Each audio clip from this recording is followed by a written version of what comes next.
Dear students, this is Praveen Kumar Agarwal from BBA Department, Rotary Institute of Management and Technology, Chandosi, welcomes you in today's lecture of company law. Today, we will we will start the second unit. As in previous lectures, I have completed the first unit. So today, we will start the unit number second. Following topics will be covered under this unit. The first topic is Memorandum of Association. Second one is Articles of Association. And the third one is the Prospectus. So today we will focus on the first topic, that is Memorandum of Association. जैसा कि हमने जब last topic study किया था formation and incorporation of company का, तो उसमें मैंने आपको बताया था कि जब कंपनी को इनकॉर्पोरेशन का सर्टिफिकेट ऑब्टेन करना होता है तो उसे एप्लीकेशन फॉर्म के साथ में एक डॉक्यूमेंट और ऐड करना होता है, और इस डॉक्यूमेंट का नाम होता है मेमोरेंडम ऑफ एसोसिएशन. तो आज हम डिस्कस करेंगे कि ये मेमोरेंडम ऑफ एसोसिएशन होता क्या है. Let us have a look. Memorandum of association for a company is like the constitutional law for a country. It is the document which contains the rules regarding constitution and activities of the company. It is a fundamental charter of the company. जैसे अगर हम किसी भी country की बात करें तो हर country का एक कॉन्स्टिट्यूशन होता है, और जो उसका कॉन्स्टिट्यूशनल लॉ होता है उसी पर सारी एक्टिविटीज बेस्ड होती हैं. इसी तरीके से हम मेमोरेंडम ऑफ एसोसिएशन को किसी भी कंपनी के कॉन्स्टिट्यूशन के इक्वल वैल्यू प्रोवाइड कर सकते हैं. ये वो डॉक्यूमेंट होता है जिसमें उस कंपनी के कॉन्स्टिट्यूशन और उस कंपनी की एक्टिविटीज से रिलेटेड रूल्स को राइट ऑफ किया जाता है. एक तरीके से ये किसी भी कंपनी के फंडामेंटल चार्टर को शो ऑफ करता है. और देख लेते हैं थोड़ा सा इसको. It defines the extent of power of the company, beyond that it can not go. It is a document filed at the time of incorporation. Company की पावर को डिफाइन करने वाला अगर कोई डॉक्यूमेंट है तो वो है मेमोरेंडम ऑफ एसोसिएशन, जिसके बाहर कंपनी नहीं जा सकती. यानी कि एक तरीके से कंपनी की बाउंड्री को फिक्स कर देता है उसका मेमोरेंडम ऑफ एसोसिएशन, और कंपनी अपनी वर्किंग उसी बाउंड्री में रहते हुए फॉलो करती है. उससे बाहर जाकर कंपनी कोई भी एक्टिविटी फॉलो नहीं कर सकती है.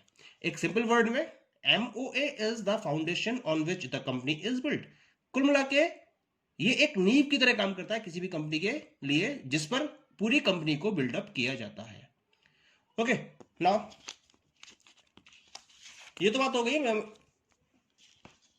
मेमोरेंडम ऑफ एसोसिएशन की डेफिनेशन की. अब हम बात करते हैं कि मेमोरेंडम ऑफ एसोसिएशन को रजिस्टर्ड करने का ऑब्जेक्ट क्या है. सबसे पहला ऑब्जेक्ट क्या है? MOA यानी कि memorandum of association of the company contains the object for which the company is formed. It identifies the scope of its operation and determines the boundaries it cannot cross. तो सबसे पहला object यही होता है कि company के objective को इसमें डिफाइन किया जाता है, जिस पर्टिकुलर पर्पस को ध्यान में रखते हुए कंपनी को फॉर्म किया गया है, और कंपनी अपने इस पर्टिकुलर स्कोपिंग एरिया से बाहर ऑपरेट नहीं कर सकती. कुल मिला के ये बाउंड्रीज खींच देता है कंपनी के लिए, जिसमें रहते हुए कंपनी अपने ऑपरेशंस को फॉलो करती है, और इससे बाहर जाकर वो अपने ऑपरेशंस को फॉलो नहीं कर सकती है. सबसे पहला तो ऑब्जेक्टिव यही रहता है. सेकंड ऑब्जेक्टिव है कि ये एक पब्लिक डॉक्यूमेंट है. पब्लिक डॉक्यूमेंट का मतलब है कि पब्लिक में से कोई भी इस पर्टिकुलर डॉक्यूमेंट को एक प्रिस्क्राइब्ड फी पे करके ऑब्टेन कर सकता है. यानी कि अगर कोई भी पर्टिकुलर पर्सन कंपनी के साथ में कॉन्ट्रैक्ट में एंटर करता है तो उससे ये एक्सपेक्ट किया जाता है कि वो MOA को पढ़कर कंपनी के पूरी नॉलेज रखता हो, और उस नॉलेज को ध्यान में रखते हुए वो कंपनी के साथ में कॉन्ट्रैक्ट साइन करे. ऐसी उस पर्टिकुलर पर्सन से उम्मीद की जाती है. तो ये सेकंड ऑब्जेक्टिव हो गया.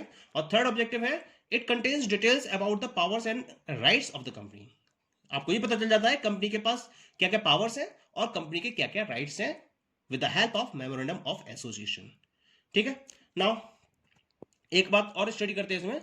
अगर हर सर्कमस्टेंसेस चाहे कैसे भी हो, हर सर्कमस्टेंस में कंपनी जो MOA में उसके प्रोविजंस दे रखे हैं, जो MOA में उसके प्रोविजंस स्पेसिफाइड हैं, उन्हीं को फॉलो करते हुए अपनी एक्टिविटीज को कंप्लीट करती है. अगर कंपनी ऐसा नहीं करती है तो क्या होगा? उसे हम बोलते हैं अल्ट्रा वायर्स एक्ट. और वो एक्ट ऑटोमेटिकली क्या हो जाएगा, वॉइड हो जाएगा, यानी कि वो लॉ के पॉइंट ऑफ व्यू से नल एंड वॉइड माना जाएगा. That particular act is known as the ultra vires act. Okay, now we move towards content of MOA, यानी कि मेमोरेंडम ऑफ एसोसिएशन में क्या क्या कंटेंट्स अवेलेबल होते हैं. ठीक है, इन कंटेंट्स को हम 7 क्लाउजेस में क्लासिफाई करते हैं. क्या क्या ये क्लाउजेस है? The first one is the name clause, second one is the registered office clause, third one is the object clause, fourth one is the liability clause, fifth one is the capital clause, sixth one is the association clause और subscription clause, and the last one is the nomination clause. This nomination clause is only for one person company. जैसा कि हमने kinds of company में discuss किया था कि 3 type की company होती है, पब्लिक कंपनी, प्राइवेट कंपनी और एक और कंपनी होती है जिसका नाम होता है 1 पर्सन कंपनी, जो केवल एक पर्टिकुलर पर्सन के द्वारा फॉर्म की जाती है. उसको हम 1 पर्सन कंपनी का नाम देते हैं. तो उस कंपनी को ध्यान में रखते हुए एक नया क्लॉज डेवलप किया गया है, that is known as the nomination clause. Now come to the description of these clauses. Come to the first one. सबसे पहले बात करते हैं हम नेम क्लॉज की. नेम क्लॉज की बात करते हैं. नेम क्लॉज क्या है? The first clause of memorandum requires a company to state its name. इस क्लॉज के अकॉर्डिंग हर कंपनी को एक पर्टिकुलर नेम प्रोवाइड करना होता है, क्योंकि कंपनी क्या होती है, एक सेपरेट लीगल एंटिटी होती है. ठीक है, एक आर्टिफिशियल पर्सन होती है. तो उस लॉ के पॉइंट ऑफ व्यू से हमें एक सेपरेट उसे आइडेंटिफिकेशन देना है. तो सेपरेट आइडेंटिफिकेशन देने के लिए हर कंपनी का एक पर्टिकुलर नाम पुटअप किया जाता है by the promoters of the company. तो कंपनी के प्रोमोटर्स मेमोरेंडम में नेम क्लॉज के अंडर कंपनी के नेम को प्रपोज करते हैं. नेम को प्रपोज करने के कुछ रूल्स है. क्या क्या रूल्स हैं? वो कंपनी का जो नाम दिया जा रहा है वो किसी भी एग्जिस्टिंग कंपनी के साथ में आइडेंटिकल नहीं होना चाहिए, या फिर उसके साथ में उसकी मैचिंग नहीं होनी चाहिए.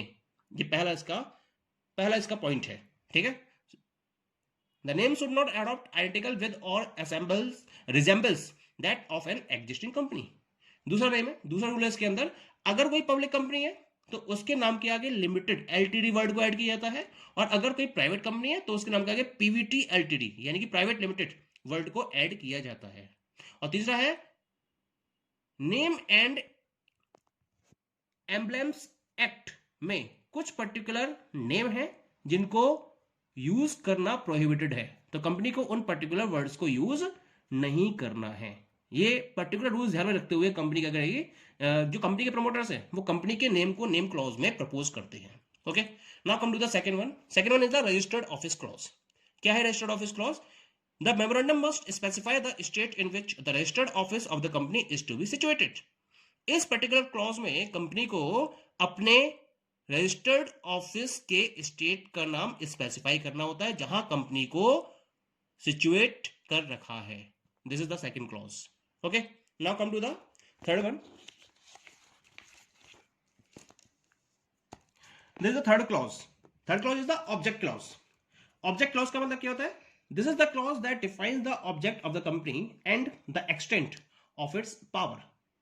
कंपनी को स्टार्ट किया गया, अगर कंपनी को स्टार्ट किया गया है तो उसके साथ में कुछ ऑब्जेक्ट्स हैं जिनको ध्यान में रखते हुए उस कंपनी को स्टार्ट किया गया है. तो ऑब्जेक्ट क्लॉज में आपको कंपनी को स्टार्ट करने के ऑब्जेक्ट्स को डिफाइन करना होता है और यह बताना होता है कंपनी की पावर्स की लिमिट क्या है, एक्सटेंट ऑफ इट्स पावर, यानी कि पावर्स की लिमिट को डिफाइन करना होता है अंडर दिस क्लॉज.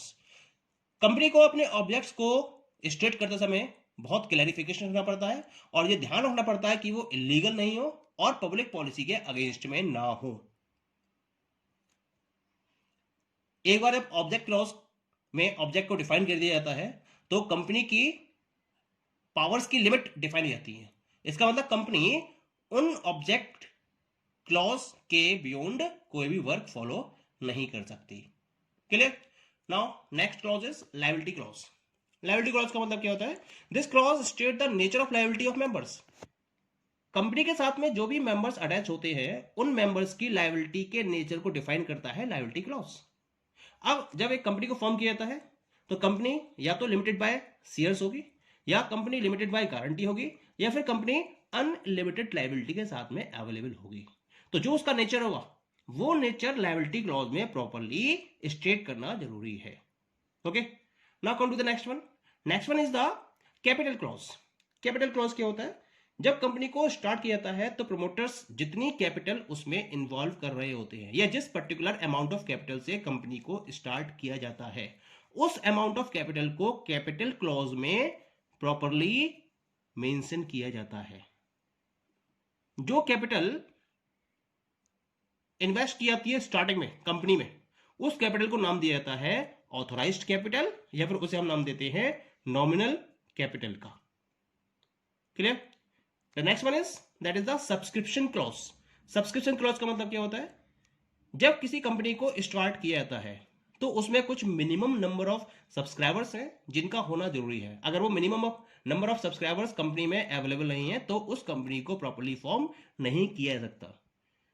मेमोरेंडम में अगर पब्लिक कंपनी है तो उसमें कम से कम 7 पर्सन्स का सब्सक्रिप्शन होना जरूरी है और अगर प्राइवेट कंपनी है तो उसमें कम से कम 2 मेंबर्स का सब्सक्रिप्शन होना जरूरी है। That is the condition of the company act. Clear? जितने भी सब्सक्राइबर्स होंगे हर सब्सक्राइबर को डॉक्यूमेंट पर साइन करना होता है, यानी कि जो मेमोरेंडम ऑफ एसोसिएशन है उसमें साइन करना होता है और यह बताना होता है कि उनके द्वारा कितने नंबर ऑफ शेयर्स को परचेज किया गया है या कितने नंबर ऑफ शेयर्स उनके द्वारा लिए गए हैं, इसको प्रॉपर्ली मेंशन करना होता है। Clear? Now come to the last one. The last one is the nomination clause. जैसा मैंने पहले भी आपसे डिस्कस किया था कि जो नॉमिनेशन क्लॉज है वो केवल ओपीसी को फॉलो करते हुए बनाया गया है, क्योंकि जब कंपनी एक्ट 2013 एग्जिस्टेंस में आया तब 1% कंपनी का कॉन्सेप्ट एग्जिस्टेंस में आया, उससे पहले 1% कंपनी का एग्जिस्टेंस नहीं था। इसी वजह से ये एक नया क्लॉज इसके अंदर ऐड किया गया है। क्या मतलब है इसका? जब नॉमिनेशन क्लॉज में the MOA must specify the name of the person who becomes a member of the company in the event of death of subscriber, यानी कि क्योंकि ओपीसी में केवल एक ही पर्टिकुलर पर्सन होता है, अगर उसकी डेथ हो जाती है तो उसकी डेथ की इवेंट में कौन उस पर्टिकुलर कंपनी को होल्ड अप करेगा, इसी को ध्यान में रखते हुए एक नॉमिनेशन किया जाता है, एक पर्टिकुलर पर्सन को नॉमिनेट किया जाता है जो सब्सक्राइबर की डेथ के बाद उस कंपनी को होल्ड अप करेगा। Okay, so these all are the clauses under memorandum of association. Okay, thank you.